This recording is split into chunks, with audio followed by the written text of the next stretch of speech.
Before you click away, this is not necessarily an automotive show, this is still a photography show. I just happen to be showing you today how to photograph rolling stock.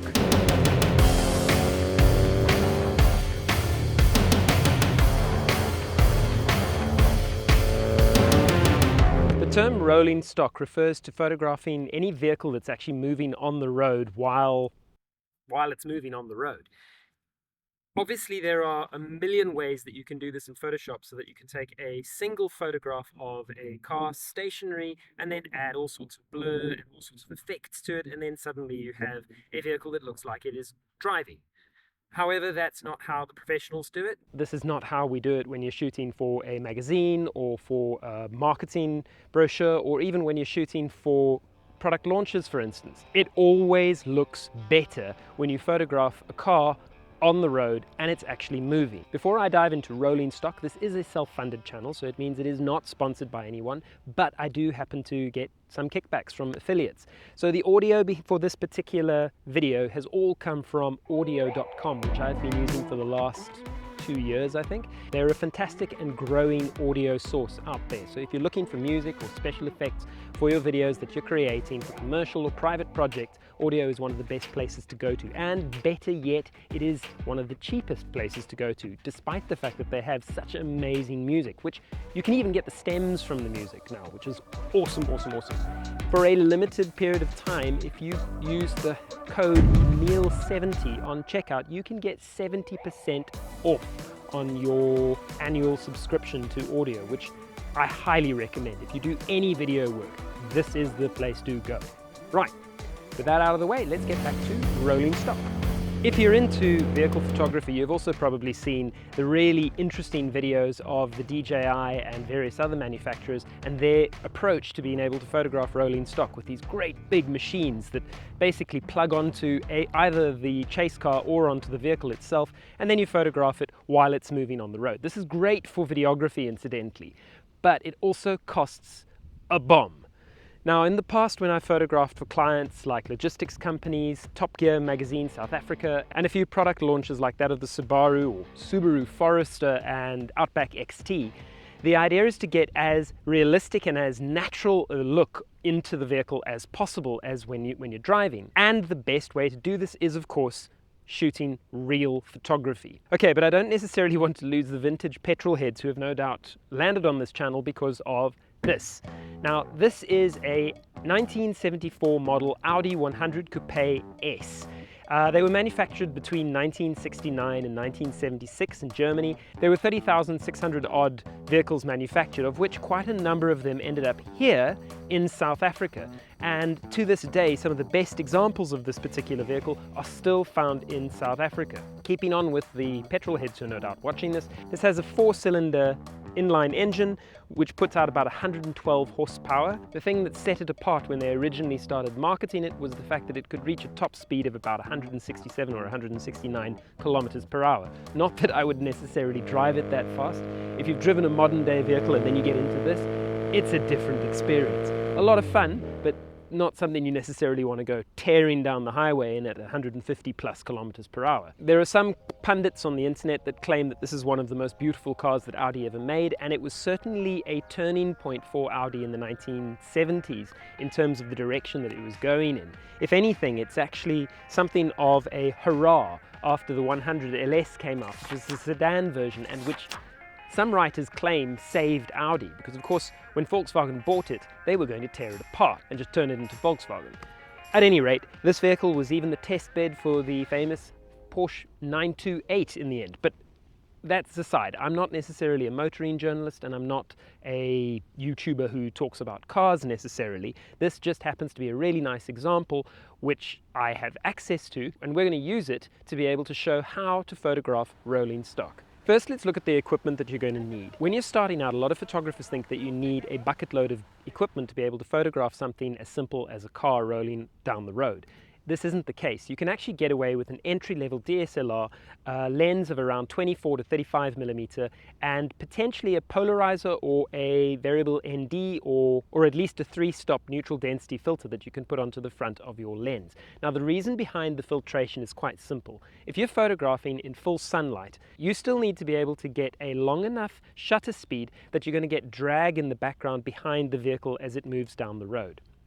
Hence why we use a neutral density filter to be able to drag the shutter just a little bit more and thereby get a slower shutter speed. In terms of shutter speeds, what you're looking at is somewhere between 20th of a second and 60th of a second ordinarily. Obviously, the faster the vehicle is moving, the more likely you're able to get drag behind the vehicle. The problem is that the longer the shutter speed, the more chance that the vehicle itself is going to be blurred. And in fact, a good rolling stock image often has a portion of the vehicle ever so slightly, I wouldn't say blurred, but you can see that there is some kind of movement happening inside there. So for instance, if the front of the vehicle is pin sharp, there's a good chance that the rear of the vehicle has got a little bit of sway inside it, and vice versa. The thing about using a slightly wider angle lens, so you're looking at around 24 to 35 millimeter, is that you want the vehicle to feel like it is in the space of the viewer who's turning the pages on whatever magazine you happen to be shooting for. So a long lens doesn't necessarily give the same effect. The other thing, of course, about a really good rolling stock image is it's not just about the vehicle, it's also about the background. So for instance, in this product launch that I was shooting for the Subaru Forester, we made sure that we had this incredible background behind us in Mpumalanga province. So driving up Long Tom Pass, you have this vista that is behind the vehicle.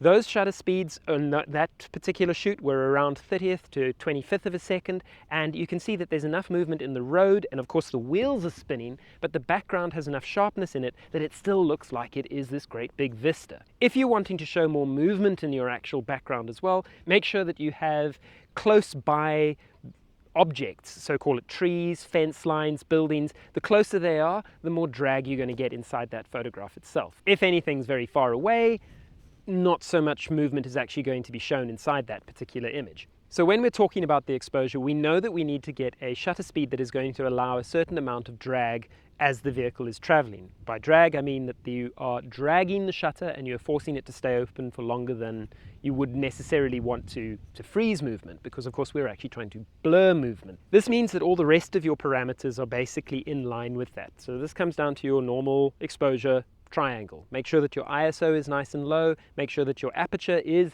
fairly small, actually, because you want to get as much in focus as possible. Remember that in focus is actually going to blur out, but for the most part it is actually in focus, at least in terms of the focus plane itself. So you can see it's actually really simple. You're going to look for a couple of things in terms of the photographs that you are trying to shoot. The classic 3/4 angle is something akin to this that I'm standing in front of you right now, and that's where you have your one forward wheel visible inside the shot, usually slightly larger because of the perspective distortion that you're getting as a result of the slightly wider angle lens, and you're then looking back down the length of the vehicle. This gives an impression of speed. It works far better than a straight-on shot, straight down the line of the vehicle, because you see movement inside it. It feels like you're standing next to the vehicle or driving next to the vehicle, and that whole diagonal movement inside the frame also implies speed. Even if you're not necessarily traveling fast, it's going to give the impression of moving faster in the actual photograph itself. You can also increase the sense of movement by actually using the Dutch angle when you're shooting the car itself. By this I mean that you tilt the composition so that you don't necessarily have a straight horizon. You'll see this is a particular trope that's used often in automotoring magazines, where you can get a really nice sense of speed simply by artificially creating it and tilting the horizon to get that diagonal movement.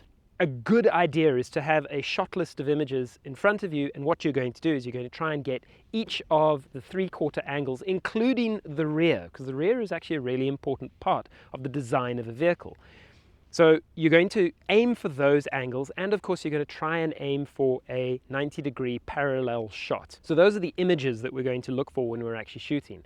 But here's the rub. How do you shoot them? As I mentioned at the beginning of this video, you've no doubt seen the great big rigs that you can buy that allow you to photograph the vehicle while it's moving, but you don't need that. What you do need, though, is a chase vehicle and a crew. So your crew are the people who are going to help you be able to create this shot. So in this particular shoot, what we had is Mickey behind the wheel of this vehicle. He's another vintage car nut. I want to say let's let all the idiots go past, but I think we're the idiots. His wife Lyndsey was driving the Chase.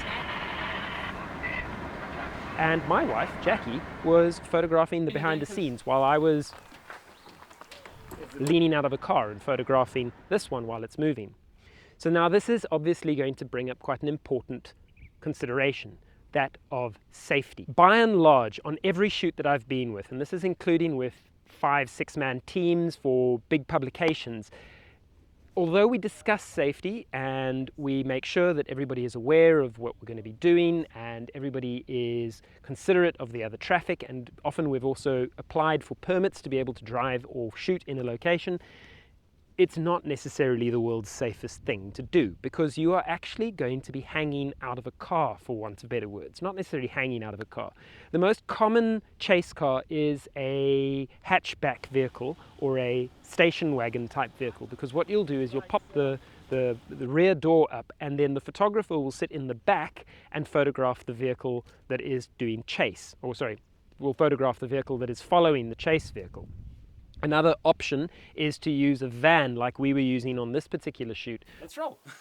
Where you can open up the one side of the door and then you can drive next to the vehicle and photograph it while it's traveling. In fact, when I was photographing the Subaru Outback XT, we actually were using a Volkswagen Caddy, which is like a kind of panel van kind of thing, and it had rear seats with seat belts, so we were able to open the door and I still had my seat belt on while we were driving down the road photographing the vehicle. So there was a level of safety over there. But if you're in a panel van or a pickup vehicle of some sort, often there aren't any seat belts. So you'd need to be aware of your surroundings, and your whole team need to be in constant communication with each other. If at all possible, you should really be shooting not on a public road, but on a racetrack or some other quiet road where there aren't other vehicles, because of course there is always the risk of an accident. So bear that in mind before you go careering out onto your local highway to try and photograph a vehicle in movement for rolling stock. On that note of communication, we usually have a handheld radio. I think this guy thinks I'm something from Top Gear. Or we're using WhatsApp on a broadcast channel so that we can communicate constantly with each other while you're driving. So for instance, if there is a vehicle coming up behind, the chase driver can say, right, I'm pulling over to the left or I'm pulling over to the right so that the other vehicle can get past and you're not interfering with the general traffic that's happening. If you don't have a radio, obviously a cell phone works absolutely perfectly well as well. Just make sure that you do have constant communication. When you're actually planning your shoot as well, it's a good idea to go through the range of shots that you are wanting to shoot and discuss with the team exactly what you're going to be doing, where you're going to be driving, and what you really want to achieve out of the shoot itself. Now, movement is dependent on the speed of the vehicle that you are traveling in, and the funny thing is that you don't actually need to travel particularly fast. So these photographs of the Audi were shot at around 50 kilometers per hour, sometimes down to about 40 kilometers per hour, and you can still see that there is enough drag in the shot to give the impression of movement and speed. If you can travel faster, that's great. But one, safety comes into consideration because now you are traveling faster, so it increases the likelihood of an accident if something were to go wrong.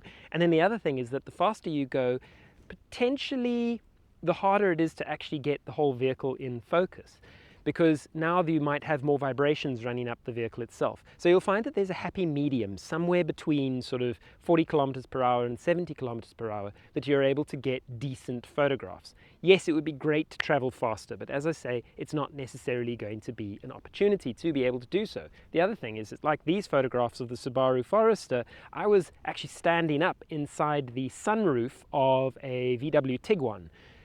You can't drive at 120 kilometers per hour with somebody standing up in the vehicle itself. One, you're not going to be able to hold your camera properly, and if you've got a filter on, it's just going to whip it straight off if you're using a matte box or a 100 millimeter square filter system. But it's just not safe as well. So don't be stupid. Be realistic about the kind of speeds that you can drive at to be able to photograph the vehicles that you are shooting. I mean, this is actually, it's one of those sort of like little industry secrets, I suppose, is that you don't have to go screaming down the road to be able to get really nice pan shots of the vehicle or very nice dragged movement of the vehicle as you're driving. And in fact, these photographs of trucks that I was photographing, the trucks weren't moving particularly fast. I mean, we must have been doing about 40 kilometers per hour in some cases. And in fact, if you look at this photograph of the Subaru Forester driving through a wooded area, the road was so bumpy we could barely do more than 25 kilometers per hour. So again, you don't necessarily need massive speed to be able to get that nice blurred look inside your photograph. Having said that though, if you have access to the Autobahn or somewhere where you can have a nice, perfectly smooth road and you can travel at 100 kilometers per hour, you are going to get amazing blur behind your photograph. Where I live, not exactly that available unless you want to go onto a national highway, in which case, again, you've got some problems. So why shoot rolling stock instead of just doing this stationary and adding some blur to your photograph? It's quite simple, really. Time, money, and realism. When you're shooting commercially or for a client, you don't necessarily have hours and hours and hours, call it days of time, to sit behind a computer creating photographs that look real. When you're photographing rolling stock realistically, i.e. from another vehicle, and you are shooting the car moving, it only takes a matter of minutes to be able to churn out really, really good, high quality images. It's a winner from a time perspective if you're going to be shooting rolling stock the traditional way. And that comes into money again. Your clients don't necessarily want to pay you for 5 days worth of editing when 1 day of editing should be able to produce enough, especially the case if you're doing motoring journalism and you're providing images for car, Top Gear, Fifth Gear, all the various different motoring outlets out there. And then there's realism. As good as the Photoshop is of these vehicles tearing down little country lanes and everything, they don't look absolutely realistic. There are times when you're going to look at it and you're going to say, that's Photoshop. It's very obvious. When you look at a real car doing real movement, it just looks better. It looks authentic, it looks real. That's the joy of real photography, is that it doesn't have to look fake, or you don't need to feel like you are traveling down the uncanny valley and that this is no way possible. So realism does actually win when we're talking about that kind of photography. Right, so that's rolling stock. It doesn't have to necessarily be complicated. It is a hell of a lot of fun. So just be aware of things like your safety, but the equipment that you need, it's not that much. And the great thing is that the editing process as well is not that complicated, because you've got the photograph basically in the can from the moment you step out of the chase vehicle. So enjoy your rolling stock, guys. Thanks very much for watching this particular video. It is slightly different to the usual ones that I put out. If you've enjoyed this, let me know. Do you want to see more things like this particular video? Do you happen to like the vintage cars? Because I've got quite a few friends who have vintage cars, and I could continue to do some more of these. At any rate, I hope to see you again in the next video. Till then, cheers. How was it? Point at the map and we'll get there somehow. The sky ain't falling, let's get